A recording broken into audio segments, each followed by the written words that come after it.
Hello, ladies and gentlemen. Thank you for standing by for the Four Seasons Education's second quarter of fiscal year 2021 earnings conference call. At this time, all participants are in listen-only mode. After management's prepared remarks, there will be a question-and-answer session. Today's conference call is being recorded. I will turn the call over to your host, Ms. Olivia Lee, Investor Relations Manager for the company. Please go ahead, Olivia. Everyone, and welcome to the second quarter of fiscal year 2021 earnings conference call of Four Seasons Education. The company's results were issued via Newswire services earlier today and are posted online.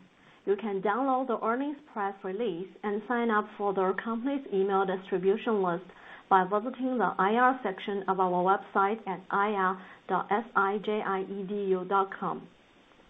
Ms. Joanne, our Chief Executive Officer, will start the call by providing an overview of the company performance highlights for the quarter. Ms. Xun Wang, the company's Vice President of Finance, will provide details on the company's financial results and business outlook before opening the call for your questions. Before we continue, please note that today's discussion will contain forward-looking statements made under the Safe Harbor provisions of the U.S. Private Securities Litigation Reform Act of 1995. Forward-looking statements involving inherent risks and uncertainties. As such, the company's results may be materially different from the views expressed today. Further information regarding this and other risks and uncertainties is included in the company's prospectus as filed with the U.S. Securities and Exchange Commission. The company does not assume any obligation to update any forward-looking statements except as required under applicable law. Please also note that Four Seasons Education's earnings press release and this conference call include discussions of unaudited GAAP financial information as well as unaudited non-GAAP financial measures. Four Seasons Education's press release contains a reconciliation of the unaudited non-GAAP measures to the unaudited most directly comparable GAAP measures. I will now turn the call over to our CEO, Ms. Zuo. Please go ahead. Thank you, Olivia, and hello, everyone.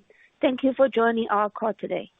In the second quarter of fiscal 2021, we continued to focus on operational improvement on multiple fronts to further optimize the learning experience of our students. I'm happy to report that all of our learning centers across the country have reopened and fully operational during this quarter, delivering high-quality educational products to our students. We're operating in a rapidly evolving environment that brings with it both significant challenges as well as new opportunities.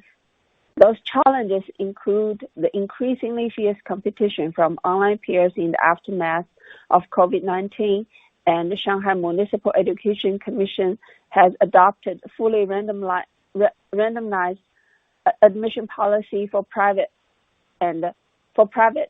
elementary and secondary schools since this year. Both of these changes impacted the customer demand. Given market uncertainties, we broadened our primary school courses to better serve and address the evolving customer demand due to the new policy. Also, we are pleased to see the growth of our middle school tutoring classes, primarily driven by our designated curriculum adapted for the new customer demand. In our diligent efforts to improve educational products, we remain dedicated to continuously enhancing our service quality by expanding our pre- and post-class education service package with more available subjects. Last but not least, I'd like to update you on other strategic initiatives as we continue to leverage our core capabilities to drive our growth in the long run. Firstly, our nationwide expansion initiative remained intact, and we are making progress in consolidating and upgrading nationwide applicable educational materials to prepare for our market expansion. Second, we are making encouraging strides in collaboration with full-time schools, highlighted by 11 new school partnerships where we jointly offered in-school tutorial courses and service for students. In addition, our math lab project continued to gain industry's recognition. We're pleased to be selected to participate in the 9th Guangxi Education Equipment Exhibition and the 78th China Educational Equipment Exhibition separately in October, both prestigious industry events. Speaking of expansion of our interest-oriented course offerings, we entered into a strategic cooperation agreement with Shanghai STEM Cloud. We will jointly develop a STEM curriculum and organize activities to better address the increasing demand of the market. Our pilot STEM camp was launched this October and has been well received by the market. Looking ahead, we are excited about the opportunities that will come from our enhanced and deep portfolio of programs for academic subject tutoring, interest nurturing, and intellectual development. As our online merge-offline model further matures, we will continue to drive student enrollments and engagement avenues while simultaneously working to improve learning center network optimization and strategically growing course offerings. We believe our focus on our core strengths and fundamentals will set the foundation for sustainable operation. We remain confident about the recovery and robust long-term prospects. With that, I will now turn the call over to our Vice President of Finance, Ms. Xun Wang, who will discuss our key financial results. Thank you, Joanne, and hello, everyone. Now, I'd like to walk you through further details of our second quarter fiscal year 2021 financial results. Revenue was RMB 83.8 million for the second quarter of fiscal year 2021, compared with RMB 128.8 million in the same period of last year, primarily due to latest regulatory policy and the extended impact of COVID-19. Cost of revenue decreased by 16.7% to RMB 48.2 million for the second quarter of fiscal year 2021, from RMB 57.9 million in the same period of last year. Gross profit was RMB 35.6 million for the second quarter of fiscal year 2021, compared with RMB 71.0 million in the same period of last year. General and administrative expenses decreased by 7.0% to RMB 30.3 million for the second quarter of fiscal year 2021, from RMB 32.6 million in the same period of last year. Sales and marketing expenses decreased by 20.6% to RMB 8.0 million for the second quarter of fiscal year 2021, from RMB 10.0 million in the same period of last year. Operating loss was RMB 2.7 million for the second quarter of fiscal year 2021, compared with operating income of RMB 28.3 million in the same period of last year. Adjusted operating income was RMB 4.5 million for the second quarter of fiscal year 2021, compared with RMB 35.7 million in the same period of last year. Income tax expenses was RMB 1.8 million for the second quarter of fiscal year 2021, compared with RMB 9.2 million in the same period of last year. Net income was RMB 4.0 million during the second quarter of fiscal year 2021, compared with RMB 20.3 million in the same period of last year. Adjusted net income was RMB 6.8 million for the second quarter of fiscal year 2021, compared with RMB 26.9 million in the same period of last year.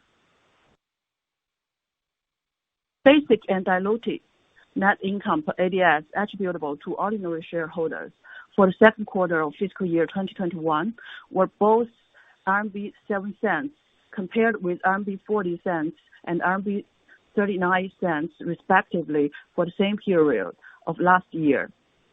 Adjusted basic and diluted net income per ADS attributable to ordinary shareholders were both RMB 13 cents for the second quarter of fiscal year 2021, compared with RMB 53 cents and RMB 52 cents respectively for the same period of last year.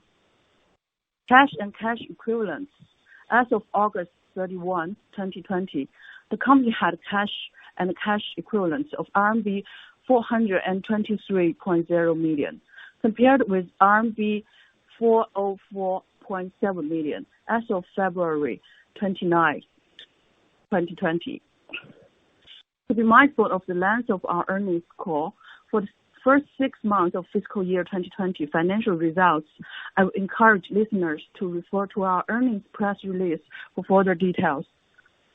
Looking forward, for the third quarter of fiscal 2020, the company expects to generate revenue in the range of RMB 62.1 million to RMB 67.2 million.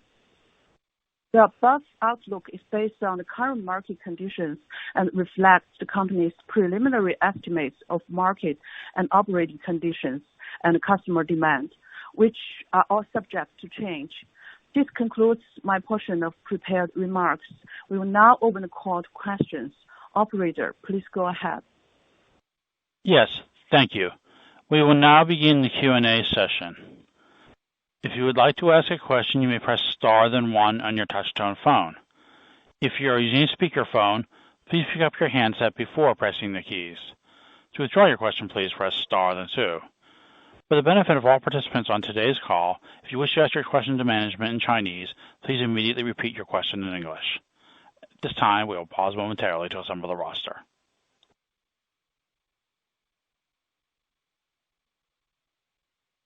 And once again, pressing star and then one will allow you to ask a question.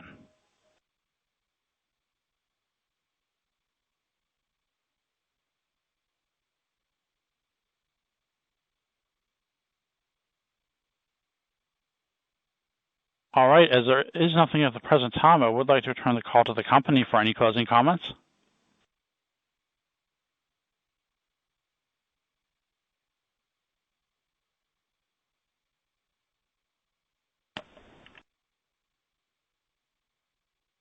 Thank you once again for joining us today. If you have further questions, please feel free to contact Four Seasons Investor Relations through the contact information provided on our website or the Pearson Group Investor Relations. Thank you. That concludes today's conference call. Thank you for attending today's presentation. You may now disconnect your lines.